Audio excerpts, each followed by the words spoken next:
อีเมสอนวรรณภาลัยสวัสดีค่ะถ้าก็มาอาบน้ำแล้วค่ะ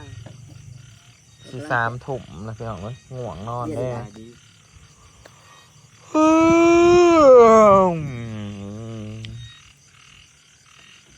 3 ทุ่มแล้วกว่าจะมืดเนาะ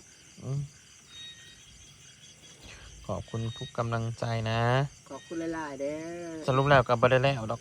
บได้เบิดดอกกะนะก็ได้ มันมืดระยะมันร้ายในกะนะ หยาคำสีดำมืดผัดบริเวณหงเนาะป้า สี ไหน ดำหยาใส่ จอดเนาะทุกส่วนใด นางดีๆได้ไหมกีฟูเด้อ บ่พูดเอา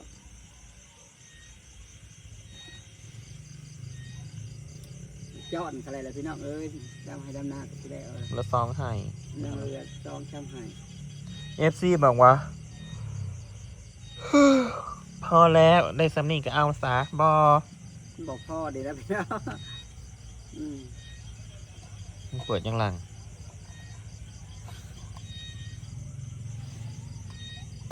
จนเจ้าเห็นนะคือว่ามันลาย แม่น หน้าที่เฮาดำอยู่นะเขาเห็ดขายพี่น้องเขาบ่ได้เอาไปกินสิบอกให้ฟังน้องสาวหลามันขายทุกปี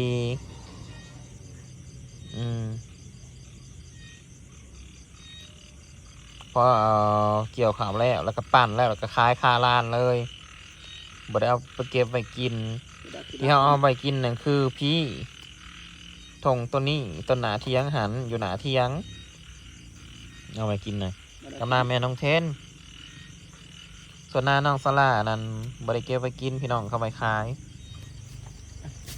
ก็ไปขายเลยเนาะเขาก็บริมีธุรกิจอีกอย่างบริหารอีสัง เขาได้ขึ้นได้ห้องนิดหน่อยเขาได้ใส่เลยจ่ายซื้อนมซื้ออีกอย่างให้ลูกกินแหละพอใส่ขายมาใส่จ่ายแหละเบิดปีเนาะถ้าถามว่าใส่จ่ายพ่อบอขายข่าวบอนี่แหละเลยข่าว30 กว่าสอบสิได้ยังพอสำนักขนาดเท่าคายอัน20 กว่าสอบมือนั้นยังได้เงินแค่10,000 เดียว10,000 ก็มาซื้อปุ๋ยซื้อน้ำมันก็เขาบอกพ่อเห็นหน้าแต่ละปีนั้นต้องใส่ทุนใหม่ตลอดไม่ได้ใส่ทุนเก่าหรือว่าทุน10,000นะมาพ่อโอ้ยซื้อละ10,000ได้นี่เนาะซื้อกินซื้อกับข้าวกับน้ำ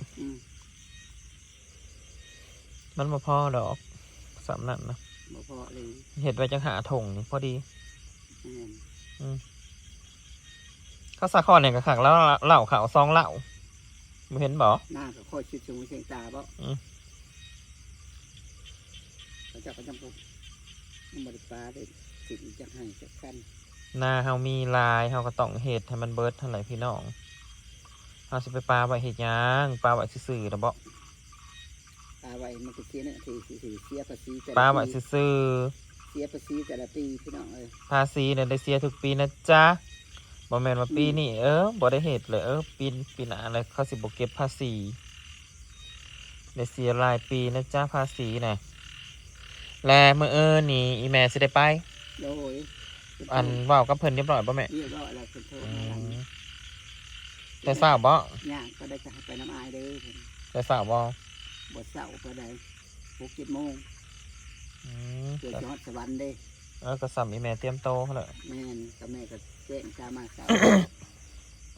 ตื่นมาแล้วกับมือบอกพัวไว้สิไปจังมือบอกแล้วบอกหูแล้ว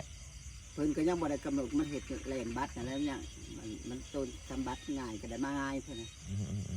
สิบ่เกิน2-3 มื้อดอกเพิ่นน่ะบอกได้ผัวก็หมดไปชิงลิงในช่วงเวลาที่แม่ซ้อนโมอยู่นั่นกูเบิ่งมึงได้แต่สะเพาะแบบมึงอยู่ดีมีแห้งเด้อคันมึงเป็นนั่นเป็นนี่ขึ้นมาเลยกูก็บ่สามารถเบิ่งมึงได้เพราะว่ากูก็บ่กล้าใกล้มึงคิดยะแล้วเนาะคิดย่านแต่ว่าอีแม่นั่นแล้วบ่ได้ย่านเรากล้าใกล้ขนาดมึงเป็นบ่แม่นเป็นคนของเฮาเลยนะเรายังกล้าเป็นกูนะกูบ่กล้ากูนะอันสุดก็จะลงที่แม่ก็ยังประกาศก่อนแม่น ก็ยอมความหักของอีแม่ที่มีให้บ้านอยู่ตอนนั้นนะ เขาว่าตายเขาว่ามันสมมุติว่าตายกับตายกับลูกกับผัวกับ อืม บ่มีบ่อนคันนี้ ก็แม่นผัวตี ก็เป็นผัวตีผัวเจ็บ เพราะว่าผัวบ่ฮู้เมื่อเดิ แม่ ตอนนั้น น้อ เนาะ งปูเหมือนเจ้าพยังไปนั่นล่ะ อืม แม่นพี่น้องเอ้ยว่าความจริงอันนี้ไปในกระผากแล้วผากมันตัวโน เป็นเฮานั่น อย่ตย เฮาบ่กล้าใกล้พี่น้องทำบอกเลยทำตัวให้มันดีๆในช่วงเวลาที่เราไปธุระ อืม อีแม่เราสิไปธุระตอนแรกนะว่าอ้ายเพิ่นชวนไปเที่ยวว่าซั่นบ่แล้วเราบ่แม่นเที่ยวแท้ๆไปเฮ็ดเวียก ไปแลนวิอักเพิ่น แลนเวียกแล้วบัดนี้ แล้วอยากให้น้ง อีแม่น่ะชวนผัว อืม แล้วชวนผัวว่าอยากไปแต่บิดว่าไปมึงสิไปอยู่นั่นในล้าง อ่า ไปกับผู้ที่เลยผู้เมียก็จักสิเฮ็ดแนวใดจักสิเฮ็ดเวียกแหน่จักจะ มันบ่ หันหน้ามาหาผัวแหน่ มันบ่เป็นทางไปเที่ยวเนาะเขาไปเที่ยวยังว่าไปหาเสาบ้านผักบ้านยานจักลุงสิพาไปนอนอยู่ไสเฮือนเที่ยวเพิ่นบ่มีไสแหละ กันไปแบบนั้นน่ะไปส่วนโตวนะใครแน่นะแม่ แม่น ตามใจเฮาดีเฮาจะตื่นเช้าเฮาจะตื่นสวยกับเรื่องของเฮา แม่น เพื่อเฮาสิออกจากบ้านพัก แม่นให้บอกเขาไปนอนบ้านผักเนาะเขาไป อืม 8 โมง 9 โมงเขาจะ 8 โมง 9 โมงเฮาจะลุกอืม อันนี้จะเป็นจุดนี่ได้เรียกฮอดได้ อืม เพราะในบทจักก็บอกเลยผ่าน้ำตัวโนเบิ่งอ่ายให้เลย อืม อย่ามีใจอ่ายให้อ่ายไปใส่ก็ไปติดตามอ่าย อันในช่วงนี้นะ อืม ดำหน้าค่ะ แม่น ดำหน้าแล้วแห สิ ละ ได้ไปสาย อืมเดี๋ยวบริยันไปสลิปจะเลยยันไป แต่ว่าเฮายังบ่ได้ยอมดอกพี่น้อง จะคำกลางคืนมากก็ให้นอนน้ำอ้ายแล้ว เฮาจมว่ายอมแต่เฮาบ่ได้ยอมเด้อสิบอกดำหน้านะ แม่ หน้าแม่ของเคนเหลือ6หน้าตัวเองเหลือ3เป็น9ใส่2 11ตอนนี้นะ อืม มันหักมีเนาะแม่กะ อ้าว ก็หามาใส่เอานักสิมี มาพอได้นะ นะขนาดเท่าว่า10ขนาดกะเฮาเบิดเฮากะเฮาบ่พอแต่โดนเลยน่ะ หน้าถงใจเดี๋ยวมาสิป้าเป็นถงหมดเลยก็ห้าหันห้านี่ก็ยังอยากพ่อไปเลยเด้ เดี๋ยวก็มีมาหรอก ยังจะให้ก็ยังสองบ่ สอง นี่ สองกระเซ้ากว่ามาซาคอนมันอันโทรมาหาลูกบ่ได้เปิดเน็ต อืม มันมากะเลือดซ่ากว่ามาเขาเอาสลิงมาเอาหน่อยเมื่อนี่ได้เขาตื่นนะเขาไปเอา อืม แล้วลงไปดำพูเด้อเพราะว่าตัวนี้นะเขาเจ้านี่สีดำอยู่นี่นะมาแล้วเขาจังหามาใส่นะแม่ตัวใดบ่พอบอลใดบ่พอ มากนี่นะ ยังเหลือน้อยเดียวหนึ่งดอก อืมเขาเป็นคนกับขอนห้อมเขาแหละพี่น้องเอ้ย หอม ยังปีกปลายมันเงี้ย กระเทินในไทยไปแล้วเนาะ อืม ต้องได้เห็ดให้มันเบิร์ดพี่น้องเนาะ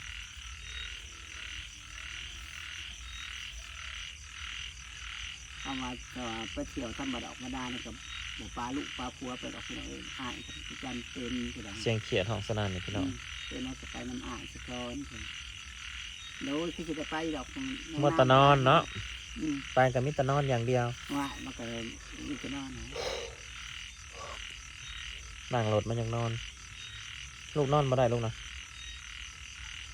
ระแวงซะถือว่าอยู่ดีมีแหง ไปเลย เดินทางปลอดภัย ไปนะไปรถ ไปใส่กระตามแต่เสือกอยู่ตัวมา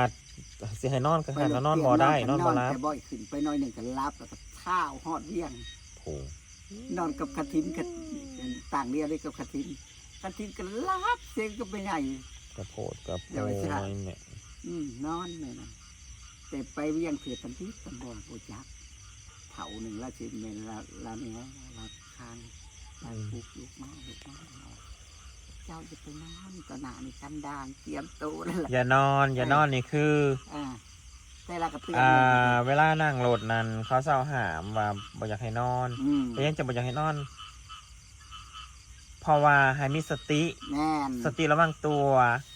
บางคนน่ะ มันมาลากเงินเจ้า แม่นจะมาแต่นอนหู เออ ขุนขวดทงจะเนาะ อืม แล้วพ่อใหญ่นั่นละคดีนี่แล้วเราจับมาถึงเราปลุกลูกมาอย่านอนอย่า เดี๋ยวโดน กันดานได้แล้วด่านนี่ด่านกันดานพอโตนกับโตนเด้อแท้บ่มีดอกเราเตือนให้แม่มีสตินะแม่ก็เลย ตีบ่ให้นอนคักนอนในบางคนนะ อืม เผื่อหอดอันบ่อนเพราะว่างงงี้หากระเป๋าบ่เห็น ก็ฮอดเรียงแหละก็ฮอดเรียงแหละบัดนี้แล้วแจ้งแล้วมันฮอดเรียงพอดี6 โมง 7 โมงนี่แล้วว่าเขาเล่าขึ้นเจ้า สิไปส่งผมได้มื้ออื่นนี่ จ้าจะสิส่งผมได้ จินตลาโลดนางมันก็แนะนำเมียน่ะว่าสีฟ้าบ่หรือสีเขียว ช่วงนี้แหละ อ๋อ ตรงนี้ชื่ออยู่ว่าเขาส่งก็ได้ พี่ลุง โอ้มีลุง ลา แม่จินตลานั่น เนาะ ยังบอกกล้าไป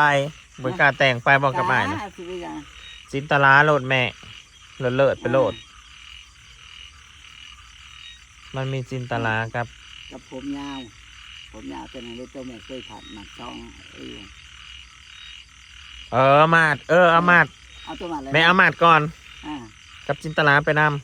ใส่ ำมันไปหอดพุ่นก่อนคันได้ไปเที่ยวจังจินตลาเออ แม่น เอาผมยาวหน่อยเด้อแต่มันคือแน่นี่มันก็ใส่ค่าสัตว์น้ ถ้าสั่นแม่กระทือเลยเด้ ำ มีรายงาน เกิดวันนั้นก็ถือไปนำแม่ เกือบ เกือบศพนั่น เกือบศพก็มี เกือบผ้าใบนั่นว่า เกือบผ้าใบก็มี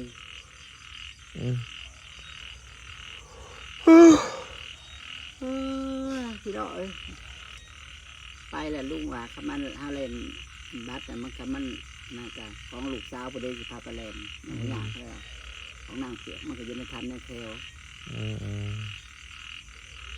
ก็แล้วไหวก็ได้มาไหว มาไว้คงไปเรื่อง แม่มันไปเวียแล้วมันบ่ได้เป็นตะอยู่โดนดอกแม่เอ้ย บอกเรื่องรถเนี่ยยังว่าบอกปัญหาเพื่อนเอาฮาเลนเรียกแล้วก็ไปเบิ่งอารุมันเหมาะกันแล้วกันเอาแล้วแล้วก็ขับรถทามา การเสียผัวไปนำประจักษ์อย่างอึกระถึกอยู่เนาะถ้าเป็นไปส่วนตัวใครเลยถ้าไปเที่ยวสวรรค์ที่หลังถ้าไปเที่ยวสวรรค์มันคือมีงานเที่ยวอยู่เวียงจันทร์เมื่อยเพียนางรถบ่เมื่อยแล้วนางรถพี่น้องเขาสิขึ้นไปนอนก็เด้อพี่น้องเด้อใส่แม่นอนก่อนเราก็สิขึ้นไปนอนกันตามกับมือหนามือในเพาะกันใหม่สวัสดีค่ะ สวัสดีค่ะ